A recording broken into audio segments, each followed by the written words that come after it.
राधे राधे, हरे Krishna. RS military 12 में आप सभी लोगों का स्वागत है। माता लक्ष्मी और भगवान विष्णु आप सभी लोगों की मनोकामनाएं पूरी करें। माघ पूर्णिमा हिंदू धर्म में एक अत्यंत पवित्र और शुभ तिथि है। पूर्णिमा के दिन चंद्रमा पूर्ण रूप से दृष्टिगत होता है। इसे शांतिमय, शुद्ध और दिव्य माना गया है। चंद्रमा मन, भावनाएं और मानसिक शांति का कारक माना जाता है। पूर्णिमा के दिन चंद्रमा की पूजा से मन की अशांति, तनाव और नकारात्मक भावनाएं दूर होती है। माघ पूर्णिमा स्नान का विशेष महत्व है। यह आत्मा को शुद्ध करता है और पूर्वजों को तर्पण का पुण्य देता है। इस दिन किए गए दान, दक्षिणा, पूजा, जप और सत्संग का फल कई गुना बढ़ा माना जाता है। तो आइए दोस्तों, पूर्णिमा कब है, पूर्णिमा का व्रत कब रखें, माघी पूर्णिमा की पूजा का शुभ मुहूर्त क्या है, व्रत कथा, पूजा विधि, उपाय और महत्व के बारे में जानेंगे। तो आप लोग इस वीडियो को एंड तक जरूर देखिए। पुराणों के अनुसार जब धरती पर भटकते पापों के कारण संतुलन बिगड़ा गया, तब भगवान विष्णु ने पूर्णिमा के दिन सत्य और धर्म की स्थापना की। एक वृद्ध साधु अत्यंत कष्ट में थे। उन्होंने चंद्रदेव की आराधना और माघ पूर्णिमा का व्रत रखा। बाद में चंद्रमा ने उन्हें दर्शन देकर कहा कि जो भक्त पूर्णिमा के दिन शुद्ध हृदय से पूजा करे और दान करे, उसके पाप नष्ट हो जाते हैं और जीवन में सुख समृद्धि आती है। इसलिए माघ पूर्णिमा के दिन उपवास, स्नान, तर्पण और भगवान की स्तुति अत्यंत फलदायी मानी गई है। इस बार पूर्णिमा तिथि 1 फरवरी दिन रविवार को सुबह 5:52 से शुरू होगी।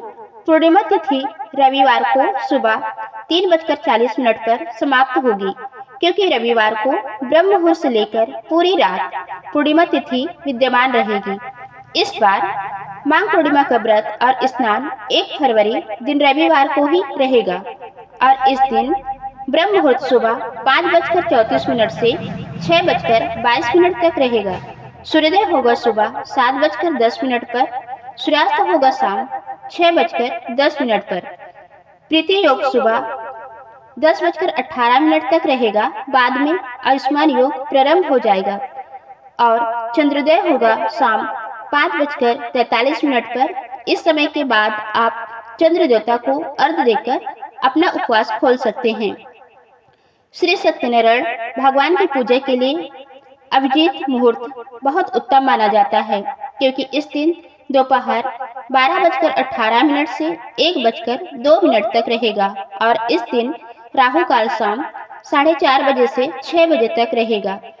1 फरवरी रविवार को भद्रा काल सुबह 7:09 से शुरू होकर शाम 4:42 पर समाप्त होगा और इस बार भद्रा का वास मृत्यु लोक में रहेगा।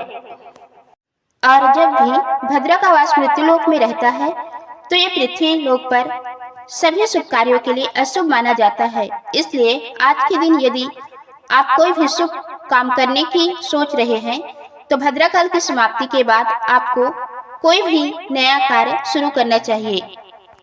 प्रातः जल्दी उठकर गंगा, यमुना या किसी पवित्र नदी में स्नान करें। स्नान से शरीर और मन की पवित्रता प्राप्त होती है। पूजा के लिए स्वच्छ स्थान चुनें, सफेद वस्त्र बिछाएं, भगवान विष्णु चंद्रमा की मूर्ति या फोटो स्थापित करें। दीपक, धूप, तिल, चावल, फल, दूध, दही, मिठाई आदि नैवेद्य में रखें। चंद्रमा उदय के समय चंद्रोदय को अर्घ्य दें।